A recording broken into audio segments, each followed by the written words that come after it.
Olá, graça e paz. Eu sou o pastor Eliel Santos, da Primeira Igreja Batista do Feitosa, e para nós é um privilégio, um grande prazer poder compartilhar com esse trabalho da PIB de Delmiro, esse culto da vitória, que para mim é uma bênção, certamente para toda a igreja e muitas pessoas.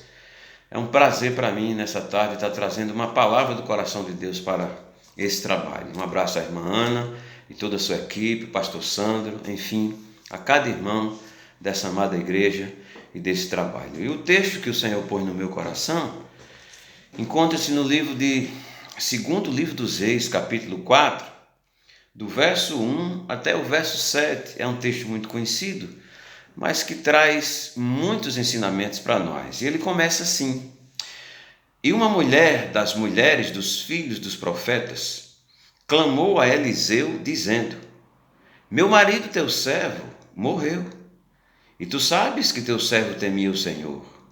E veio o credor para levar os meus 2 filhos para serem servos. E Eliseu lhe disse: Que te hei de fazer? Dize-me o que é que tens em casa. E ela disse: Tua serva não tem nada em casa, senão uma botija de azeite. Então ele disse: Vai, pede emprestadas de todos os teus vizinhos vasilhas vazias, não poucas. Então entra e fecha a porta e sobre ti e sobre teus filhos, e deita o azeite em todas estas vasilhas, e põe a parte a que estiver cheia. Partiu, pois, dele, fechou a porta sobre si e sobre seus filhos, e eles lhes traziam as vasilhas e ela as enchia. E sucedeu que, cheias as vasilhas que foram, disse o seu filho: Traze-me ainda uma vasilha. Porém ele disse: Não há mais vasilhas alguma. Então o azeite parou.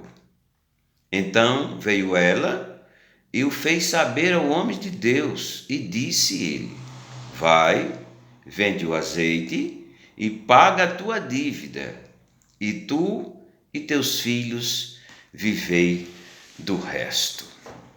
O que fazer no tempo da crise? O que a igreja faz? O que nós, como servos de Deus, fazemos quando temos dificuldades, quando as dificuldades batem às nossas portas? O que fazer? Esse texto nos dá algumas respostas da parte do Senhor para nós nessa tarde. A primeira está no verso 1. Ela percebe, após a morte do marido, que precisa sair para buscar ajuda. E o interessante é que ela narra de forma muito especial e peculiar o que aconteceu na vida dela. O marido morreu e ele era um homem de Deus. E detalhe, ela faz questão de dizer: e tu sabes que teu servo temia Deus. Era alguém, certamente, da escola dos profetas de Eliseu. Meus irmãos, a primeira lição que a gente aprende desse texto é que crente também morre. O homem era de Deus, profeta de Deus, morreu. E a segunda lição do texto é que a morte geralmente traz outras dificuldades. Aquele homem tinha deixado uma dívida, e o detalhe é que o texto diz que os credores estavam batendo na porta dela para receber, mas ela não tinha como pagar. A segunda lição que a gente aprende é que crente passa por dificuldades, uma morte e dívidas. A coisa pior, irmãos, nas nossas vidas do que perder um ente querido e ainda ficar devendo. É terrível isso. É crise na certa. E é o que a gente tem vivido nesse tempo, irmãos. Dívidas e perdas. Escassez.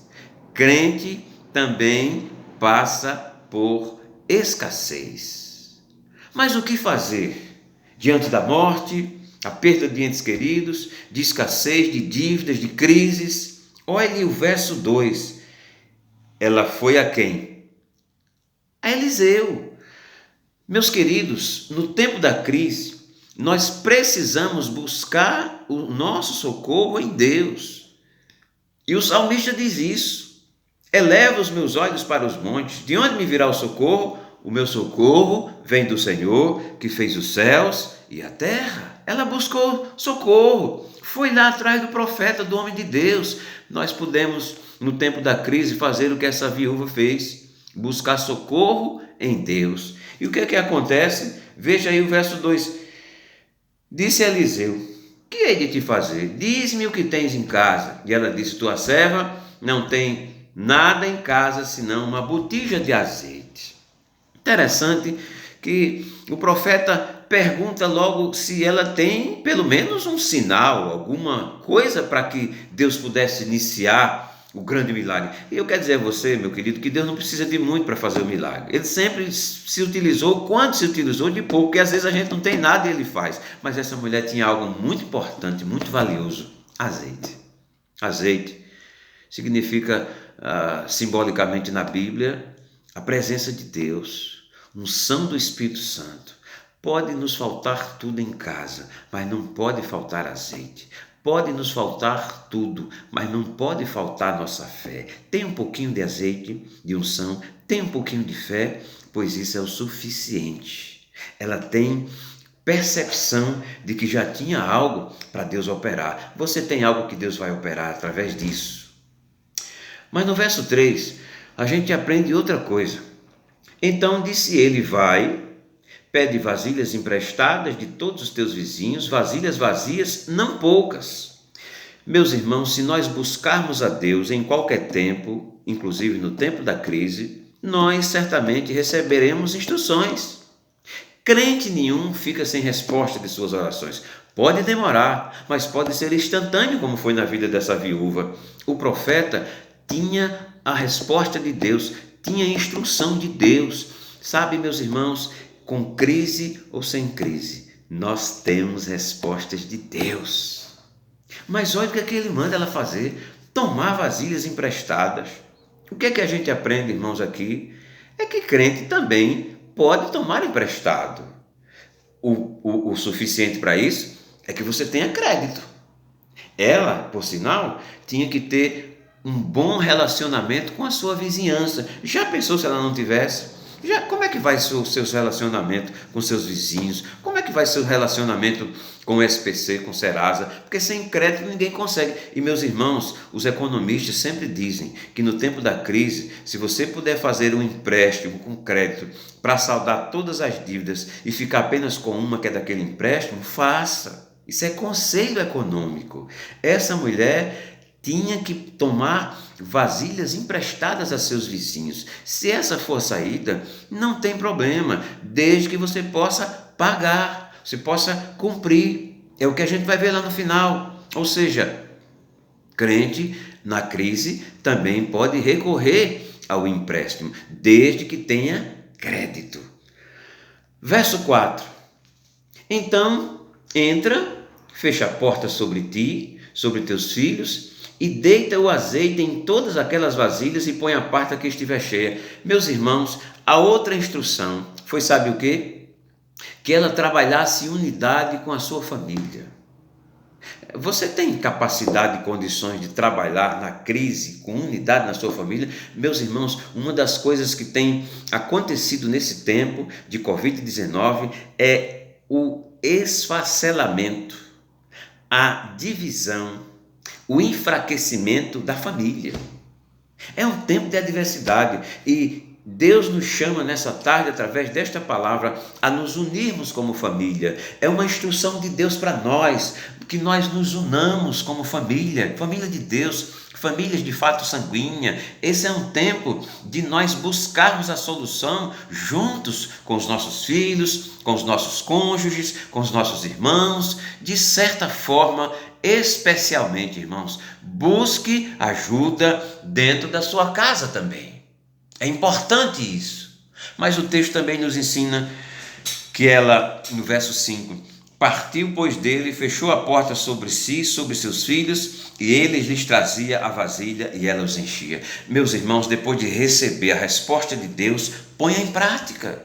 Ela não ficou mais, ela não reclamou, não murmurou, profeta, que negócio é esse? Não, ela foi fazer. Recebeu a resposta de Deus nessa tarde? Vai fazer. Entra nesse negócio. Faz o que o Espírito de Deus está te mandando. Ela juntou-se com os filhos, fechou a porta e disse: olha, agora é um trabalho nosso entre família. Deus mandou fazer assim, vamos fazer. Faz, une-se com a tua família e vai trabalhar no centro da vontade de Deus. Deus vai mudar esse quadro. Bendito seja o nome do Senhor. Verso 6. E sucedeu que, cheias as vasilhas, disse a seu filho: traze mais uma vasilha. Porém ele disse: não há mais vasilha alguma. Então o azeite parou. Olha, meus irmãos, quando a gente trabalha, Deus trabalha por nós. E o detalhe: a torneira de Deus só vai fechar, só vai parar quando encher as vasilhas, quando encher as dispensas, quando trazer saúde plena a você, a sua família, a sua casa, em todos os sentidos. Bendito seja o nome do Senhor. A torneira de Deus estará ligada até o tempo que você tenha vasilha para encher. Creia nisso. Mas veja o que acontece no verso 7. Então ela o fez saber ao homem de Deus e disse ele: vai, vende o azeite, paga a tua dívida e tu e teus filhos viverá do resto. Meus irmãos, o resultado da obediência a Deus, da busca do socorro, traz um desfecho maravilhoso. Essa mulher, ela volta para pedir instruções depois do resultado. Não pense que por você ter um bom resultado, está tudo resolvido. Nós precisamos continuar pedindo instruções a Deus. Coisa maravilhosa. Ela vai lá no profeta. Quem sabe agradecer ou dizer: olha, profeta, deu certo o que você disse. Agora eu não sei o que fazer com tanta bênção que chegou na minha mão. Olha que coisa maravilhosa. E o profeta diz: olha, vende uma parte para pagar as dívidas, pagar o empréstimo, manter as coisas funcionando, e o resto dá para você viver para o resto da vida. Deixa eu dizer uma coisa nessa tarde, meu irmão, minha irmã. Deus sempre nos dá o suficiente para vivermos todos os dias sobre a face da terra. Amém? Eu espero ter abençoado a sua vida com essa palavra. Eu quero orar nesse momento apenas por você e com você. Pai, em nome de Jesus, eu te agradeço pela vida da irmã Ana, de toda a sua equipe, todos os irmãos da PIB de Delmiro, do pastor Sandro, que essa palavra possa fazer morada em seus corações e fazer efeito, dar frutos de 30, de 100 e de 60, Pai. Tudo aquilo que os teus servos precisam, que o Senhor faça conforme a tua vontade e o teu poder. Eu oro por esse trabalho, por cada vida, e faço isso em nome do Senhor Jesus. Amém. Foi um grande prazer estar com vocês. Deus abençoe e até outro dia, se Deus nos permitir. Fiquem todos na paz e um abraço caloroso do pastor Eliel Santos, da sua família e da PIB do Feitosa. Um abraço.